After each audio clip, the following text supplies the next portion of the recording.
clear of the closing doors, please. Welcome to Subway Sports Talk. My name is Peter Kennedy, and I am your host. Thank you so much, as always, for joining us on SST, on Apple Podcasts app, Spotify, or on YouTube, or anywhere else you listen to your podcast. And if you like to watch along on podcasts, don't forget you can now watch on Spotify as well. And, of course, you can watch on YouTube. If you like what you've been hearing, don't forget to subscribe, rate, and review on your podcast app. Subscribe, hit the notification bell on YouTube, drop a comment, and then hit the follow on social media at Subway Sports Talk, X, Instagram, TikTok. And you'll find all our picks there. You'll find all of our good stuff right there on Subway Sports Talk social media. And today, I'm riding solo for a New York Minute. And if you're unfamiliar with the New York Minute, it ain't just a minute, all right? It's going to take a little while because that's how it be out here in New York. And we got some good stuff to talk about, and that includes the New York Knicks and this in-season tournament that I'd like to get some takes off on. We're going to talk about the New York Giants and their resurgence. I don't know what to call it, but we will break it down and what that means for them moving forward into this whole drafting situation and the rest of this season with Tommy DeVito and Daniel Jones. And then we'll give some quick thoughts on the Jets after their debacle of a loss against the Miami Dolphins last Friday. It feels like a long time ago already, the blessing and the curse of being, getting that game on a Friday after Thanksgiving. It wasn't prime time on Thanksgiving. A lot of people watched it on Friday. Jets fans were pissed. It was pathetic. All that is true. However, by Monday, people kind of moved on, and we didn't have to relive the misery that was that Jets game on Friday, on Black Friday. So I'll talk about the Jets, talk about the Giants, and we'll talk about the Knicks and this in-season tournament, which is exactly where we will start.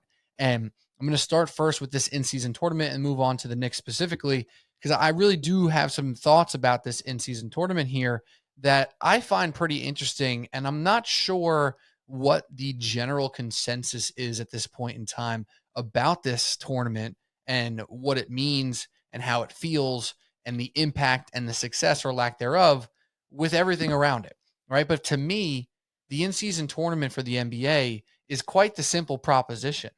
They were looking to add some intrigue to the regular season. They were looking to add something that could add some juice and some care for fans and players alike, something that would happen in this early portion of the season where they are very much competing with the NFL. Earlier on in the season, at the beginning, they're competing with MLB playoffs, which wasn't much competition this year, if you ask me, even though obviously if you're a baseball fan, you might find it exciting. But from an overall perspective, it's not like they're worried about the end of baseball for the start of the NBA. They're worried about football. They're worried about them taking the lion's share of attention from the sports fan world. And the NBA was looking to combat that in any way possible.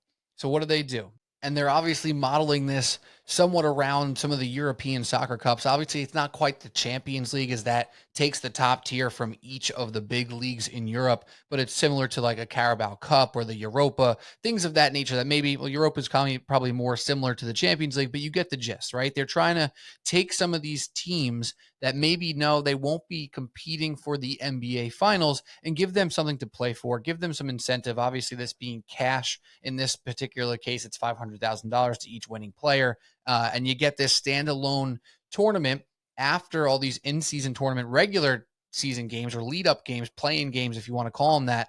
Then you get the two standalone, the semifinals and the finals that will be, moments in this NBA season. And will they last forever? Will they be things we talk about once we get towards the summer and the NBA playoffs and NBA finals? Perhaps not.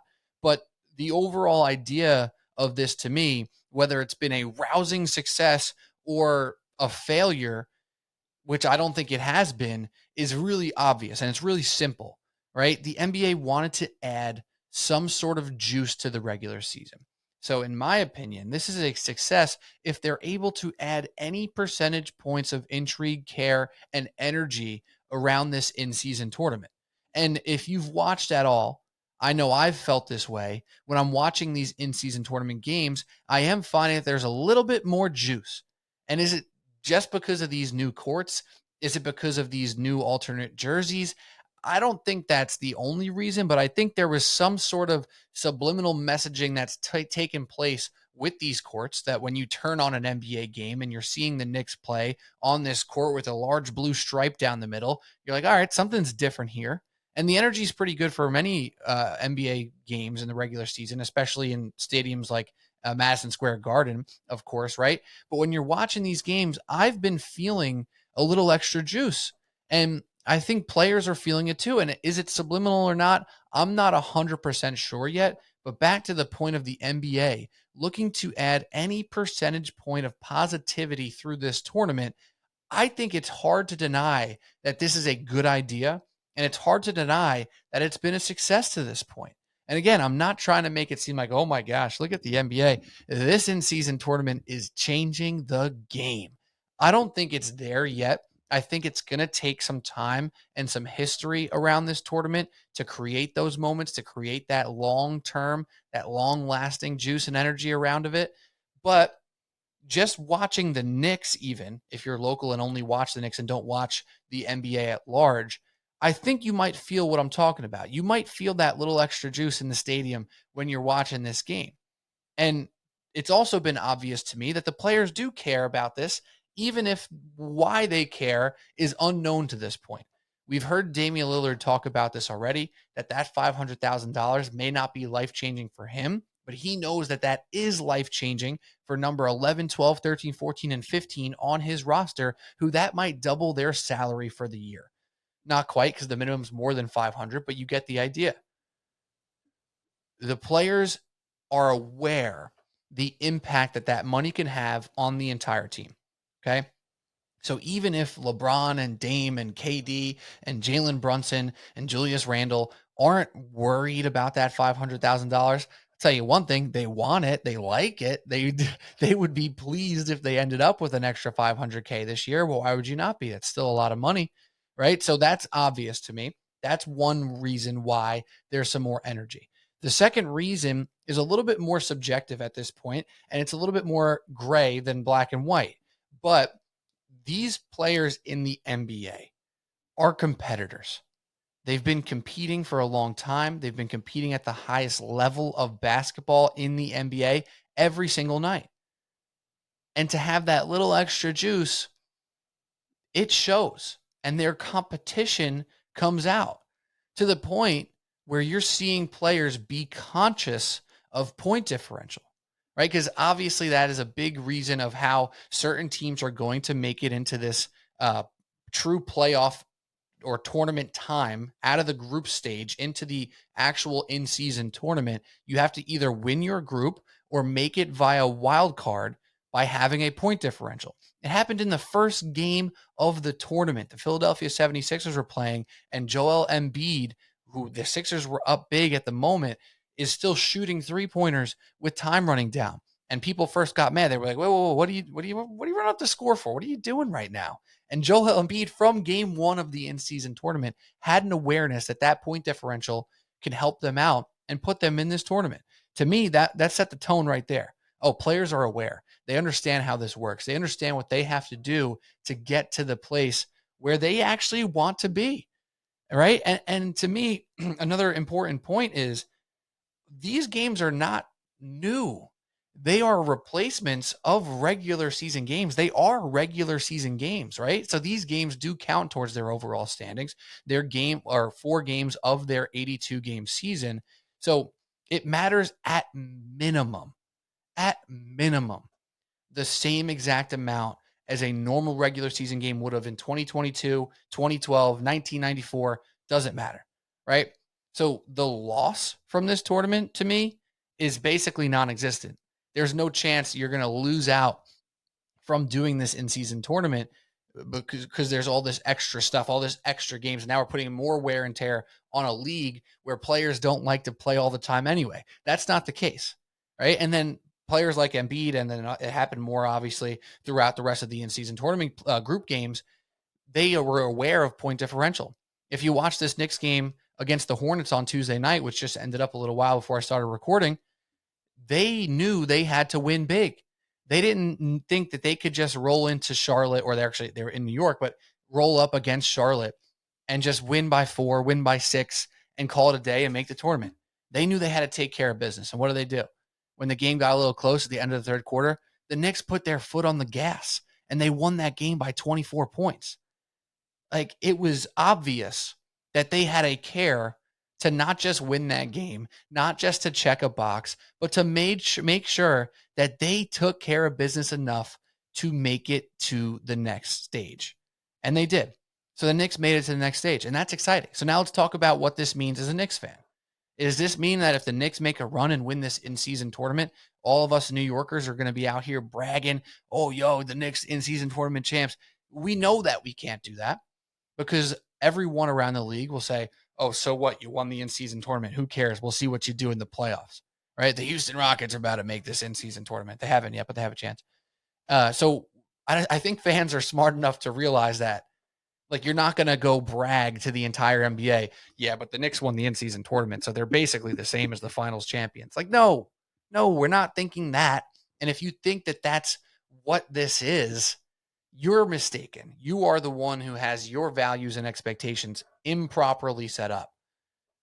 But it's obvious that the players have some care about this and want to make it to the next stage. And from a Knicks fan perspective, or from whatever fan of a team that you are that is in this next stage of the in-season tournament, you get something that's actually valuable.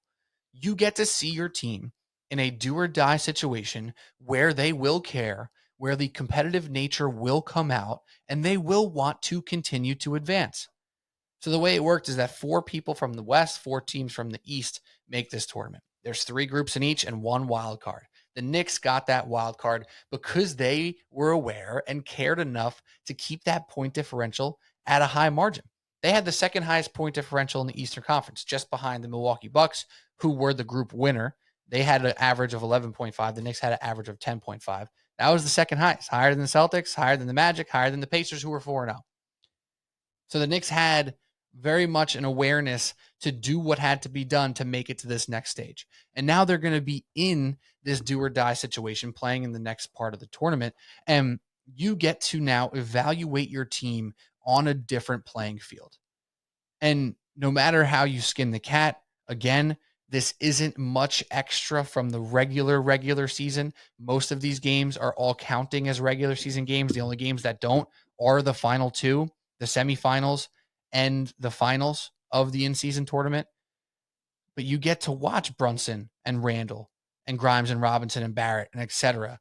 play a game against the likes of the Milwaukee Bucks, the Boston Celtics, the Indiana Pacers, who are the winners of Group A, who have been a very good team and a surprisingly good team who just puts up absolute buckets this year, right? So you watch now your team, if they made it to the tournament, if you're a Knicks fan, you're watching the Knicks, and you're now measuring what they're doing in this type of atmosphere to prepare them and to see who are the guys who show up, who are the teammates, who are the bench guys who rise to the occasion and really play well in these big moments. Because you can't tell me that an in-season semifinal game or an in-season tournament final game isn't more valuable than game 32 of the regular season in the NBA. It's just not, it's not true. You've seen it already where there's more energy in these games. And for all these teams that made it in the Western Conference, it's not completely locked in yet because games are going on as I'm recording this podcast. But now you're getting the Lakers in this tournament. You're getting possibly the Kings and the Warriors, or the Pelicans and the Rockets, right? Like the Houston Rockets have a chance to make this tournament. That's kind of what this is for. So if the Houston Rockets, who have been surprisingly good this year, and Alperen Şengün has been showing off so far this year, now all of a sudden you got Rockets versus Lakers in the in-season tournament semifinals or finals or something like that. You're not going to have a little bit more intrigue if you're a fringe NBA fan, if you're a casual fan, if you're a Knicks fan who mostly only watches the Knicks.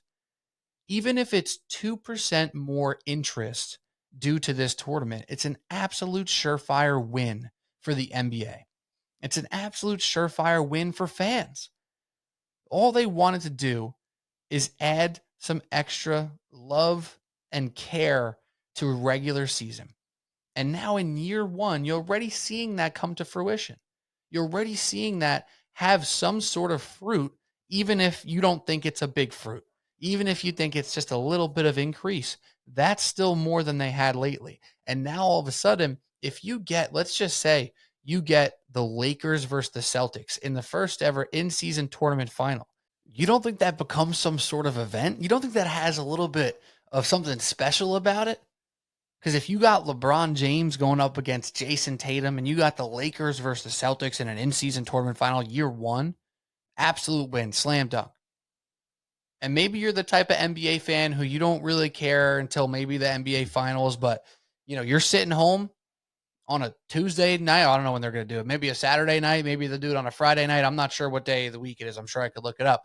But you're sitting at home on a Friday night. You're at a bar on a Friday night, and you got Lakers Celtics. You ain't throwing a wager on that.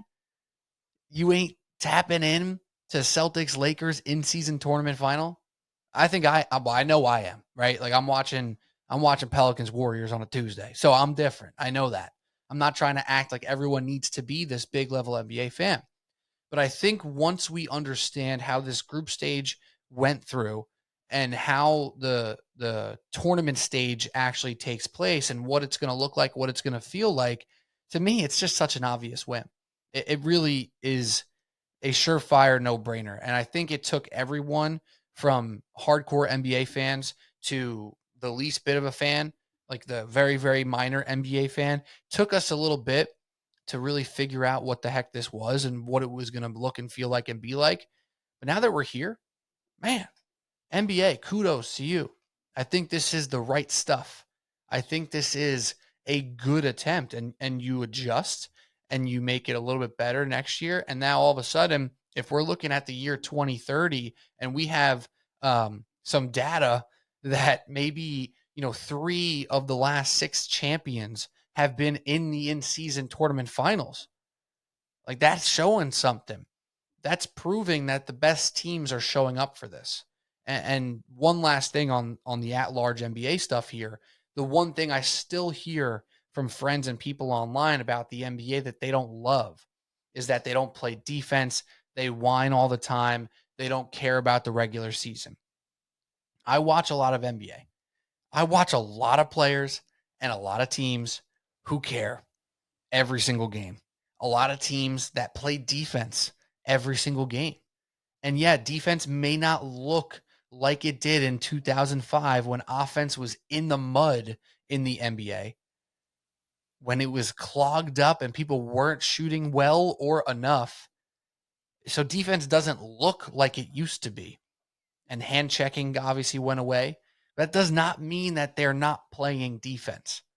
I challenge you to watch a Knicks game and ask yourself if they're playing defense. It may not be your father's Knicks. It may not be your uncle's Knicks from the 90s, right? But the way that defense is played, though different, is probably harder today than it was back then and is still treated with much effort night in, night out, 82 games. Go watch what Mitchell Robinson does for the Knicks every single night he plays, which has been basically every game so far this year, right? He'll maybe missed 1 or 2. He is grinding on the boards. He is affecting shots at the rim. Go watch Emmanuel quickly check the best guard on the team after he comes in off the bench. Watch Brunson take 4 charges a game. So if defense is your issue, I guess I can say that I get why you say that. I don't agree with it. I'm telling you why. But when you're watching these in-season tournament games, and when you're watching the next stage on the actual knockout rounds here, you're going to see that playoff level intensity because you're already seeing it. If you're seeing it now, you're going to see it at the next step.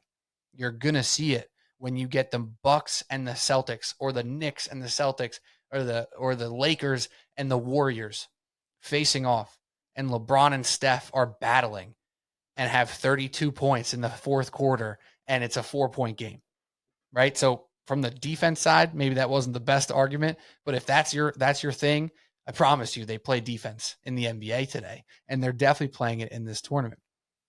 And if you think the players don't care, again, try this out. Watch the tournament. See if they care, because they do. If they didn't, you wouldn't have the plethora of young talent in the NBA showing up night in, night out, putting up crazy stats, impressive shots from the outside, from the inside, dunks. Like, you got to think about the players in the NBA right now. I'm going to roll through some guys who are in their early to mid 20s who you may not be that familiar with, who are household names that are going to be fighting and clawing for all-star spots, for all NBA spots. And there will be more snubs this year than we've seen in a long time. And snubs kind of bothers me because I always say, if you call someone a snub, they should have been an all-star. Who you taking off? Well, this year, it's going to be insane. All right. I'm going to run through just team by team really quick. Halliburton on the Pacers, Tyrese Halliburton, monster. Passing is insane. His shot making has gone up a whole nother level. He's leading one of the best offenses in the NBA in Indiana, and they play at a crazy pace. It's insane. Halliburton's a monster. You get Cleveland, you got Donovan Mitchell and Darius Garland, and young and upcomer Evan Mobley, who's not quite an All-NBA guy yet, but he's in that similar ilk or on that path. Joel Embiid, Tyrese Maxey has taken a leap this year, putting up gaudy numbers at a monster pace, dominating everyone he plays. Trae Young in Atlanta, Cade Cunningham doing his thing, back for a full season now in Detroit. Obviously, Giannis and Dame Lillard in Milwaukee, Brunson, Barrett, Randall in New York, Jimmy Butler and Bam Adebayo. LaMelo Ball just got hurt, but he's been going off. This is just Eastern Conference. I'm not even done yet. Tatum Brown, Drew Holiday in Boston. Paolo Banchero, Franz Wagner, Cole Anthony going crazy in Orlando. Orlando's one of the best teams in the league this year. Right? Are you seeing this? Are you feeling? Do you hear about these players? Right? LeBron and AD, Booker and KD, Lauri Markkanen in Utah. You got Zion playing basketball again, doing well again. Alperen Şengün, I mentioned him earlier in Houston, monster. Nikola Jokic, still the MVP frontrunner, monster. Luka Doncic playing the best basketball of his career. Kyrie Irving not causing issues in Dallas. The Kings are one of the most exciting teams. Anthony Edwards is a monster. He is a future top 3 player in the NBA, and he's probably top 10 right now, but there's probably 18 top 10 players in the NBA right now. Because I haven't even mentioned the Oklahoma City Thunder, and Shai Gilgeous-Alexander is a beast. Beast. Steph Curry in Oklahoma and Golden State playing off the charts basketball. Like, there are so many talented players in the league right now. So many. And this tournament is just one more way to let them shine, to let them show out with that 3 to 5 to 10% more intrigue, more viewership, more eyeballs, more conversations around what they do. NBA in-season tournament is a thumbs up from me, if you couldn't tell already. Let's talk about the Knicks real quick, though. Just really quick. I don't want to go too long here, but I'm already going long, so it is what it is. We're here on a Tuesday night recording this. P. Kennedy, Subway Sports Talk. You know where to find us. Obviously, if you're listening to me say these words, don't forget to follow us on social media. But from the Knicks' perspective, I just want to talk about how they're kind of getting things going in the right direction right now. And it's been pretty damn fun to watch. So I did a solo podcast a couple weeks back, and I really focused on Julius Randle. I really wanted to kind of wrap our heads around his slow start, what it meant for the Knicks today, what it meant for the Knicks moving forward, and for all the fans who are clamoring to move on from Julius Randle. I made it pretty clear that I thought that they should be given some time, or he should be given some time, because he's not going to keep shooting the way he was shooting and scoring at the numbers he was scoring. And look what he's been doing. He's been going off. He's back in the high mid-20s. He's averaging over 5 assists a game. He's rebounding like a monster. He's playing team basketball. Randall's been great. And that's with Brunson and Quickly continuing to play pretty well. Brunson's the leading scorer. He's at 25 points per game right now with 6 assists. It's just continuing right where he left off last year, continuing to be the mainstay in this offense, Quickly continuing to be the mainstay off the bench, just getting the shot going. The percentages are going up. He's gotten hot a couple of the last couple games in a row, and this team is starting to make sense. But one guy who really deserves a shout out, who I haven't given much shout out this year, because once I said haven't given much shout out, that rules out Mitch Robinson, who I might get to in a minute. I've been giving him plenty of shout outs. RJ Barrett has put it together this year.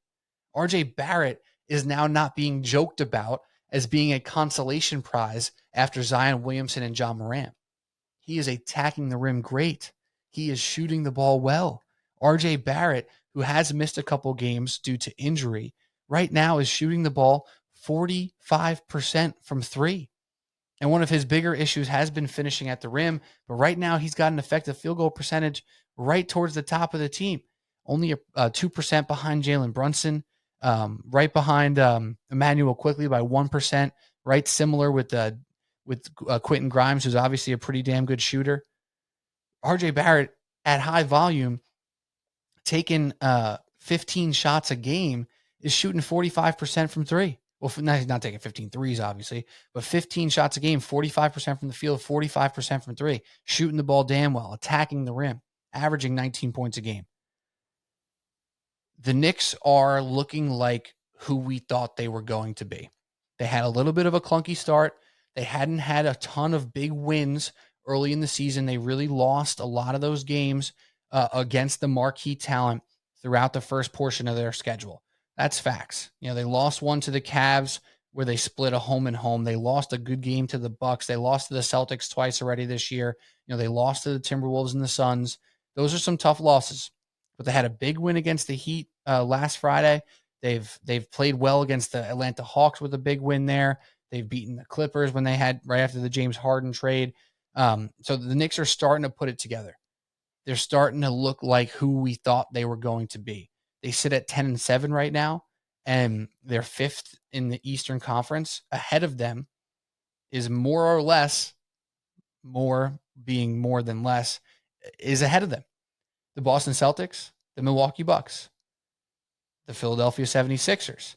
And then there's the Orlando Magic, another team I was just talking about. They're on a 7-game win streak. They're hot. They play great defense. And frankly, the Knicks and the Magic have a lot more in common than maybe we would have expected. The Magic are a little bit younger. They're a little bit more raw offensively right now, but they got some dudes. And Paolo Banchero is legit. Franz Wagner is legit. Jalen Suggs has been a monster. But these are two teams that play serious defense, who have some good offensive juice and some versatility as well. They got guys who move the ball. They got guys who attack the rim, and they got some shooters coming about. Magic are 12-5. Is that going to maintain through the rest of the season? I'm not sure if that's going to maintain. I think they're going to be around. I think they're going to be in the realm of that 4 through 8 spot in the Eastern Conference, more so in that 6, 7, 8. But right now, the Knicks are right where they need to be. Where they didn't play their best basketball in the first 10 games of the season, they have been playing their best basketball in the prior, 8 games or so in this regular season. Julius Randle's back in the groove. Brunson's continuing to do his thing. This team is a top 4 seed in the Eastern Conference, and they're proving it. And that's even with Quentin Grimes not shooting the ball well lately, with DiVincenzo and Hart kind of trying to figure out exactly when and where they're going to get all their minutes and attack and be efficient and do their thing. Because Josh Hart's been shooting terribly from 3. Hit a couple big ones last night. But this team's got depth. This team's got dogs. And this team's got what it takes now to solidify themselves where we thought they could be and should be this season. Right now, with probably a B to B plus grade so far on their full season to date, they are in the 5 seed. They are really close to where they need to be, and they are not even hitting their full stride yet. I have faith in this team. And we're going to talk about the Giants and the Jets in a minute here. And we talked about the Mets and Yankees all summer about how pathetic they were playing baseball. The Knicks, like we often joked, were the most trustworthy team in New York right now. And don't talk to me about the Buffalo Bills, A, because that's not what we're talking about, and B, because they haven't been trustworthy either.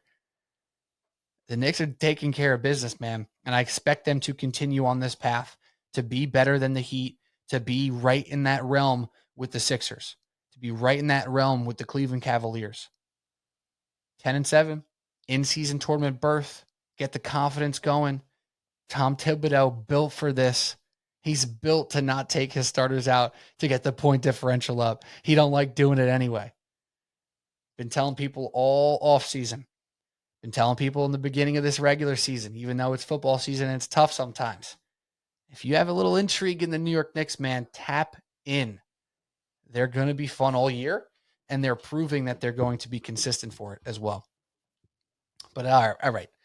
Subway Sports Talk, Pete Kennedy. Let's move on. Talk about the football a little bit as well, because we got some stuff to talk about here. And I want to start off with the New York Giants, because the New York Giants are between a rock and a hard place, to say the least. A few weeks back, I started talking about the Giants, their schedule, what's going to happen over the rest of their season. It was actually right after the Bills loss, right after a game where they could have won. They were sitting at a pretty bad record at that point in time. They were 1-4 going to Buffalo to play a game with Tyrod Taylor. And they could have won. Some say they should have won. Some say they at least should have had one more chance to win that game when Darren Waller got dragged down in the end zone and didn't get a flag thrown, and they lost the game. They lost 14-9. Defense played pretty well. Defense has played generally well for the most part in this second portion of the season so far. So they went to 1-5, which basically put a big damper on the season. But I came on this podcast and I started talking about what the rest of this season is going to look like for the New York Giants and what could actually happen with them. And this is before, obviously, Daniel Jones went down with the injury. Excuse me. But then what the Giants didn't do, which they did all of last year, is beat teams that they were in theory supposed to beat or very much able to beat. And that's where they really went off. And now, after Daniel Jones gets hurt, and after Tommy DeVito gets embarrassed by not being allowed to throw the ball at the end of the Jets game and playing pretty poorly in his first start, now Tommy DeVito is the talk of the town. Now Tommy DeVito is throwing up the paisan left and right.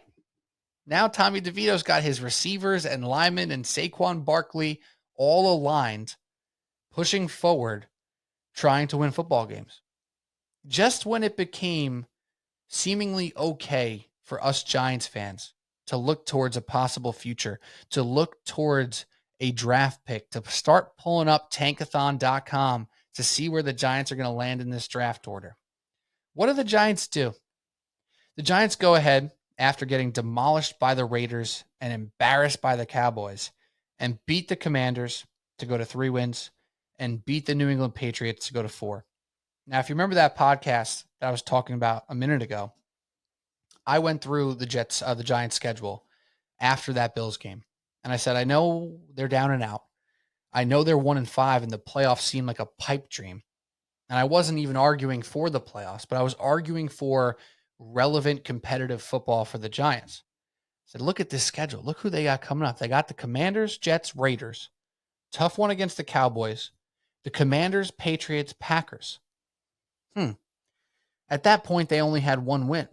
I said, I don't think I would be shocked if the Giants somehow end up at 7-8 wins. Some people thought I was crazy. Some friends told me I was talking stupid. And maybe they were right. Or maybe I was right. Because the Giants clearly felt exactly how I described after that Bills game. That they were going to be able to move forward and compete and win some of these games and be in a competitive spot at the end of the season. So what do they do after getting demolished by the Cowboys when everyone who's a Giants fan or just an NFL pundit, analyst, etc., is talking about the Giants tanking and what they're going to do with Daniel Jones with this ACL injury and who's going to be the quarterback next year? Is it worth eating the money? You heard all the conversations. They beat the Commanders. They beat the Patriots. The defense is playing good. Tommy DeVito's throwing touchdown passes more so than any other quarterback in New York this season. And now they go to the Packers at home, Monday Night Football. Prime time. Tommy DeVito. Can you picture the chicken cutlets flying through your TV screen on Monday night? Well, actually, they're going there in 2 weeks because they're on bye this week, just for a reminder. But they go play the Packers. They play the Saints. 2 teams that are undoubtedly beatable. Maybe not by the Giants, but guess what? They are beatable by the Giants. We've seen it happen.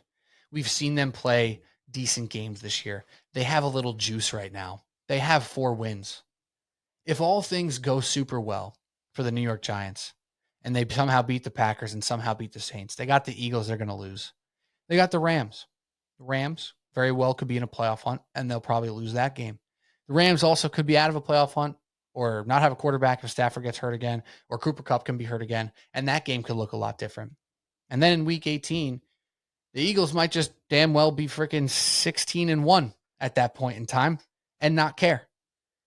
And by no reason of sanity at all, the Giants could mess around and end up with 7 wins. And why do I say it with that tone? Why do I sound upset that my Giants, who I root for, could end up with 7 wins in this season? Because this second half of a season where the playoffs are now gone can truly set back the New York Giants and set up other teams to change the outlook of their franchise for the next 5 to 10 years.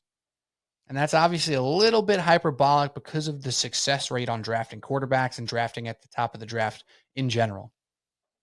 But right now, as currently constituted, the Giants sit at number 6 at 4-8 because they own the tiebreaker with the Washington Commanders, who are going down, down, down.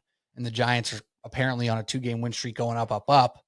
They're tied in the win column with the Tampa Bay Buccaneers, the New York Jets, the Los Angeles Chargers, and the Tennessee Titans. If the Giants mess around and win some games down this stretch, they beat the Saints, they beat the Rams, and they beat the Packers. Maybe they win a game against the Eagles for no reason as well when the Eagles are resting their players for the playoffs. And they mess around and win 7 games. What the hell is going on? They can go from a Week 12 truly feasible idea of drafting number 1 or number 2 overall in the NFL draft, all the way down to as low as 9 or 10 in this draft. Now, drafting 9 or 10, you can get a great player. That's obvious. You obviously can get a great player at 9 or 10. Maybe you can get an edge rusher or an offensive lineman, which are obviously needs for the Giants anyway, or a cornerback or whatever you want to talk about in that position. Maybe you even feel comfortable taking a quarterback in that spot. But it's clear that there's some big-time talent at the top of this draft. I heard Todd McShay, he called it a 3-diamond player draft. He believes Caleb Williams and Drake May are 2 diamond-level recruits, or not recruits, but prospects at quarterback, and he believes Marvin Harrison will end up with his highest grade since the likes of Calvin Johnson and Julio Jones and Jamar Chase in his NFL draft, process and grades and etc. So the Giants went from being top 3 to possibly being number 10 in this draft. And it's weird. And it's one of those things that it's hard to root against your team on Sundays.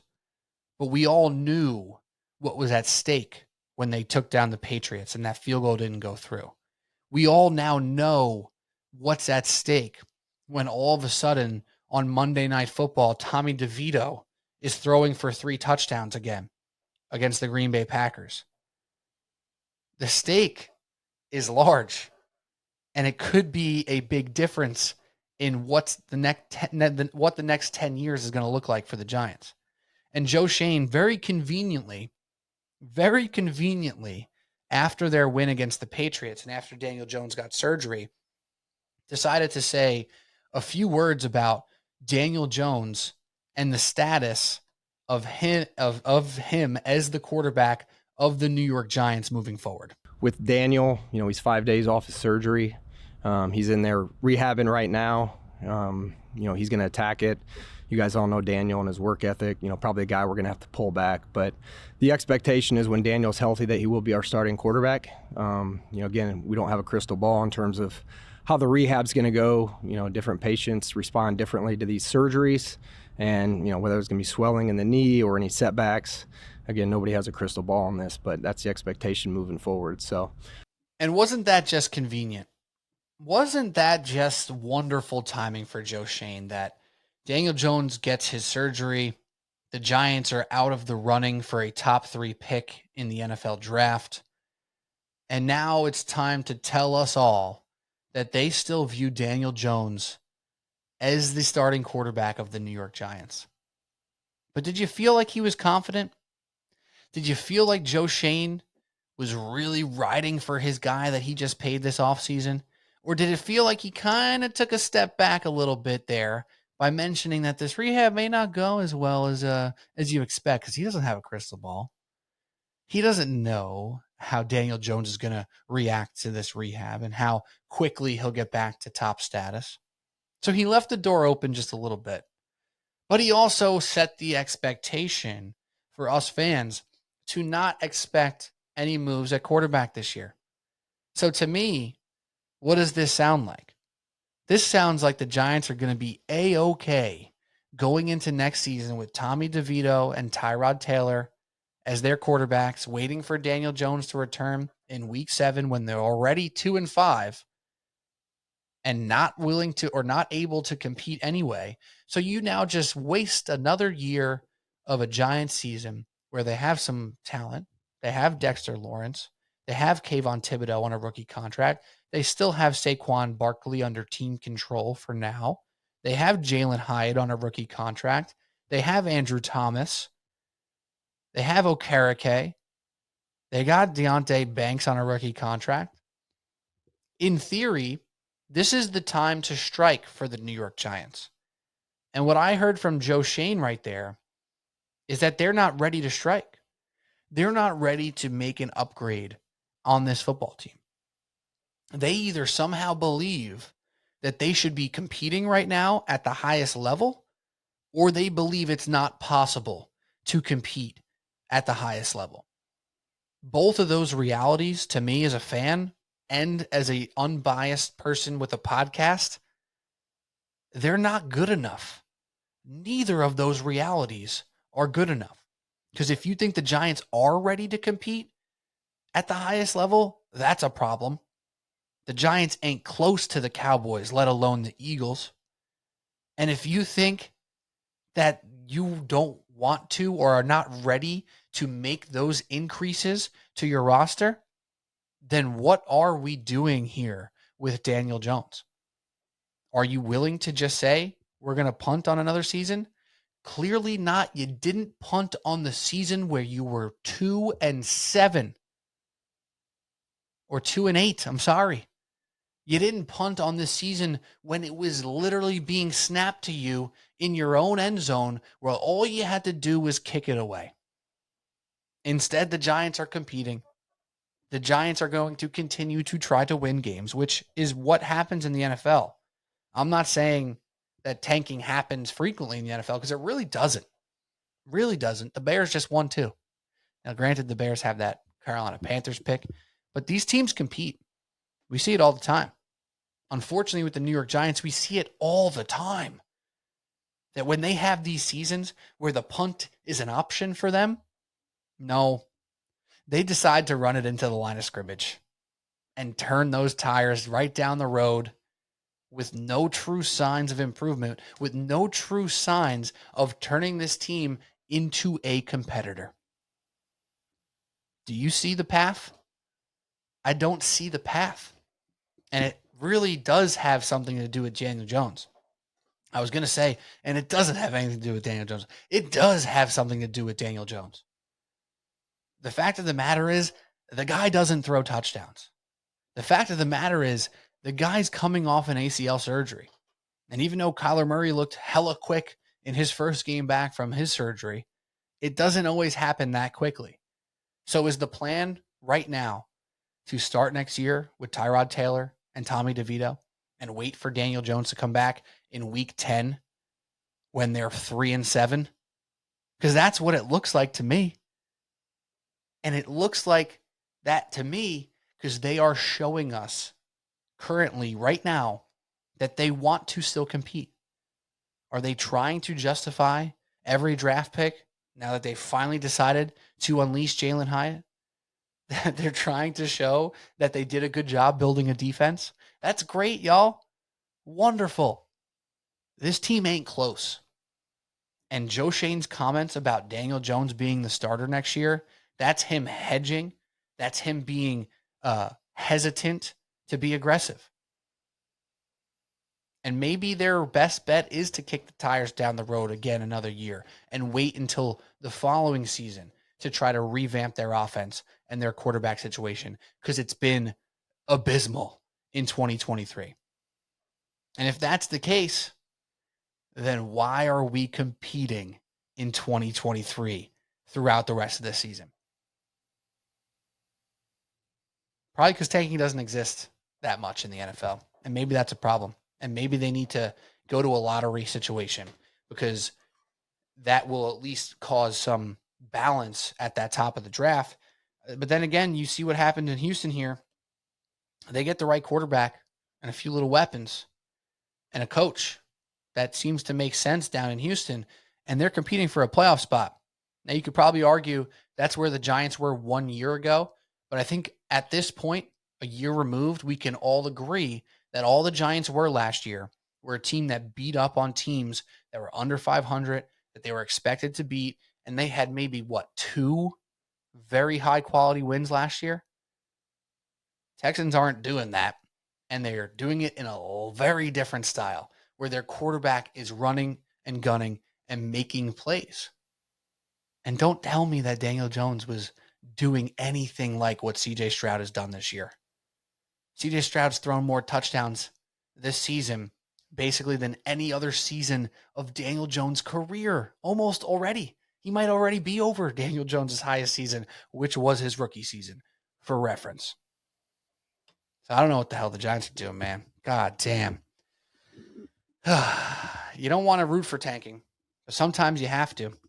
And just when all of us Giants fans are ready to do so, roll out Tommy DeVito and let's watch the Giants punt away another season of losses and not even getting a good draft pick.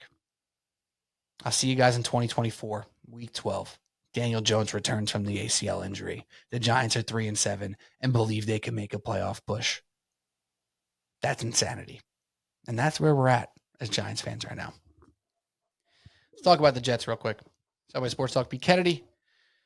The Jets, I don't have much to say on this. It's been, it's old news at the moment, but I do feel like it's worth bringing something up about the Jets. And what it is really, what my take is on this front is really more of a sadness observation.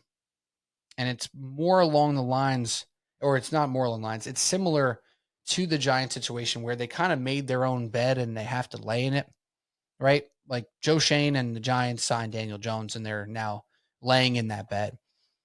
They made some picks and they just won 2 games and now they don't have the top pick for next year's draft. So they're laying in that bed talking about how Daniel Jones will be the starter next year when he comes back from injury.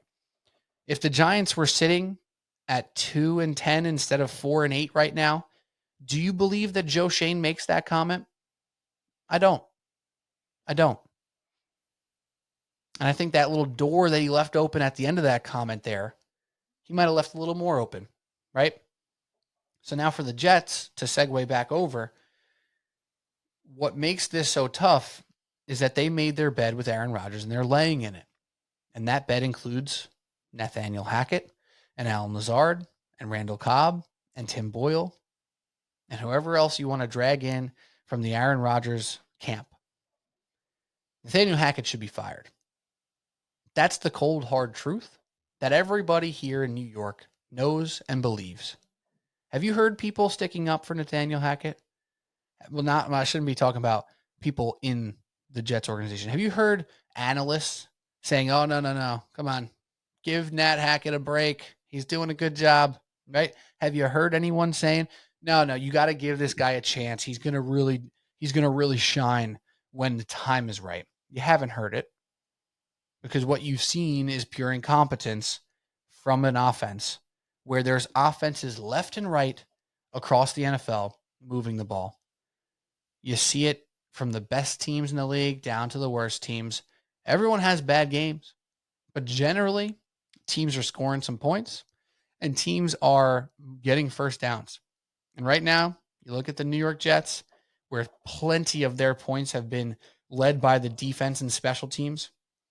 They've scored 160 points this year. They're hardly averaging 10 points over their last 5 games. This is all while having an elite defense. Nathaniel Hackett should be fired, but they can't because of Aaron Rodgers. But they really missed their opportunity. And maybe they're just saying, you know what? This season didn't go our way. Maybe Aaron wants to come back. Maybe our defense will carry us all the way through. But they had a chance to do something special with this defense. They had a chance to be a playoff team, obviously. And they had a chance this weekend to fire Nathaniel Hackett and not make it a complete shit show. If they went out on Saturday morning and said Nathaniel Hackett is losing play calling responsibilities or is fired, let go, etc., that's a story on Sunday morning.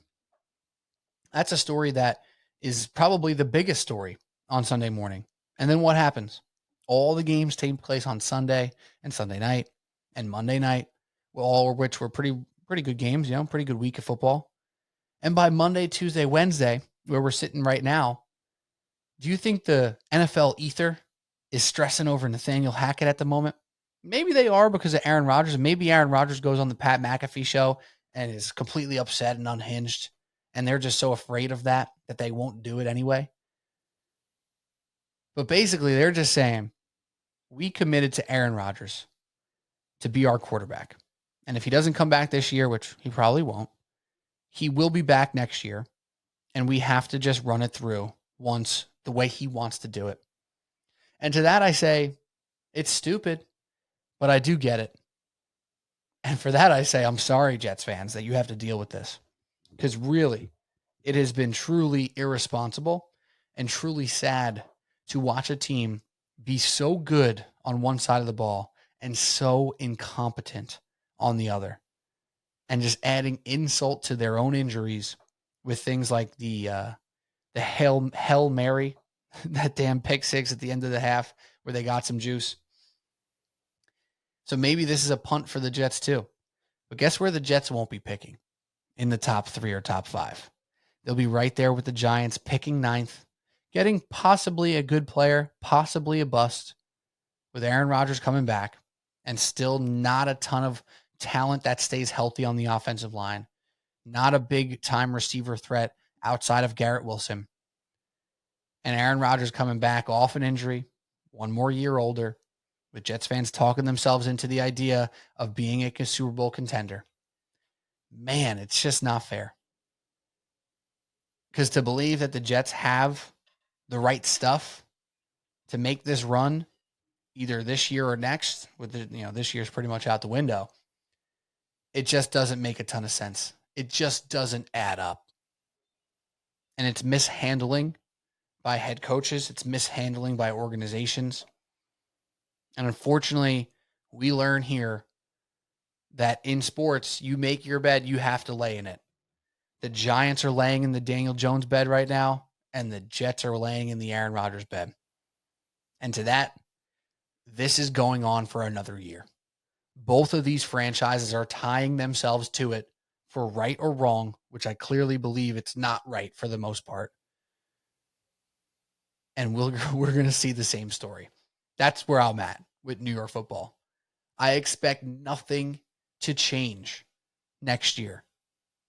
The Jets have a better chance, just God forbid Aaron Rodgers is healthy and looks like Aaron Rodgers. But the Giants, man, I just don't see the stuff that's going to make this thing tick the right way.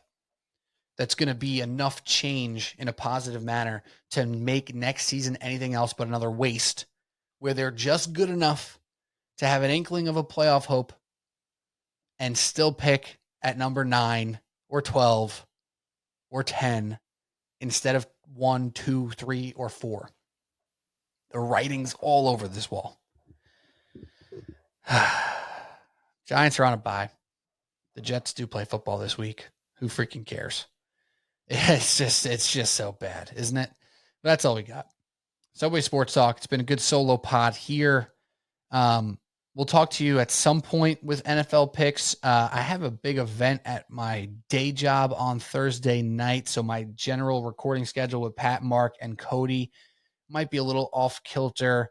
We'll definitely have our picks out on social media, so please follow us at Subway Sports Talk if we don't get the actual podcast in. because it might not happen on Thursday night. It won't happen on Thursday night. It might still be out Friday. Maybe it'll come out a day early, but the schedule's looking a little wonky right now, so we'll see. But the picks will be on Subway Sports Talk. Your boy went 2-1 this week. I'm now at 21. What are we at? 21, 12.